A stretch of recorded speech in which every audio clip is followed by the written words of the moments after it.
हरियाली तीज की व्रत कथा। भगवान शिव ने पार्वती जी को उनके पूर्व जन्म के बारे में याद दिलाने के लिए यह सुनाई थी। हरियाली तीज व्रत कथा इस प्रकार है। शिव जी कहते हैं, हे पार्वती, बहुत समय पहले तुमने हिमालय पर मुझे वर के रूप में पाने के लिए घोर तप किया था। इस दौरान तुमने अन्न जल त्याग कर सूखे पत्ते चबाकर दिन व्यतीत किए थे। किसी भी मौसम की परवाह किए बिना तुमने निरंतर तप किया था।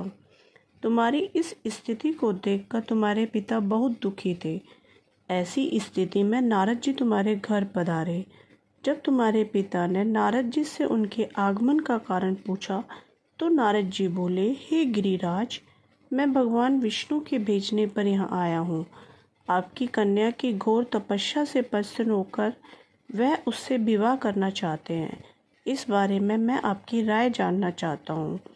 नारद जी की बात सुनकर पर्वतराज अति प्रसन्नता के साथ बोले, हे नारद जी, यदि स्वयं भगवान विष्णु मेरी कन्या से विवाह करना चाहते हैं तो इससे बड़ी कोई बात नहीं हो सकती। मैं इस विवाह के लिए तैयार हूँ। फिर शिव जी पार्वती जी से कहते हैं, तुम्हारे पिता की स्वीकृति पाकर नारद जी विष्णु जी के पास गए और यह शुभ समाचार सुनाया। लेकिन जब तुम्हें इस विवाह के बारे में पता चला तो बहुत दुख हुआ। तुम मुझे यानी कैलाशपति शिव को मन से अपना पति मान चुकी थी। तुमने अपने व्याकुल मन की बात अपनी सहेलियों को बताई।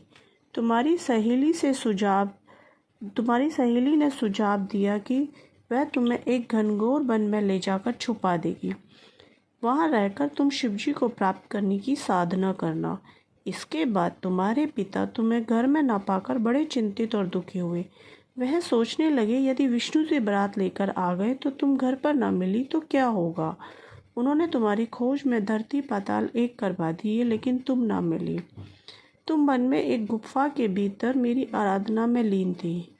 भाद्रपद तृतीया शुक्ल को तुमने रेत में एक शिवलिंग का निर्माण कर मेरी आराधना की, जिससे प्रसन्न होकर मैंने तुम्हारी मनोकामना पूर्ण की। इसके बाद तुमने अपने पिता से कहा, पिताजी, मैंने अपने जीवन का लंबा समय भगवान शिव की तपस्या में बिताया है और भगवान शिव ने मेरी तपस्या से प्रसन्न होकर मुझे स्वीकार भी कर लिया है। अब मैं आपके साथ एक ही शर्त पर चलूंगी कि आप मेरा विवाह भगवान शिव के साथ ही करेंगे।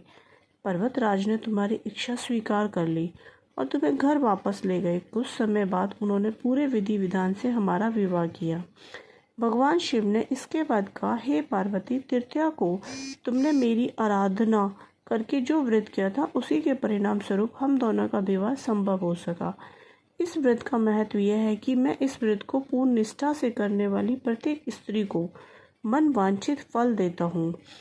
भगवान शिव ने पार्वती जी से कहा, इस व्रत को जो भी स्त्री पूर्ण श्रद्धा के साथ करेगी उसे तुम्हारी तरह अचल सुहाग प्राप्त होगा।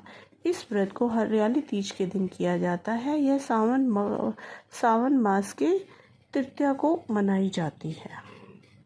ओम नमः शिवाय।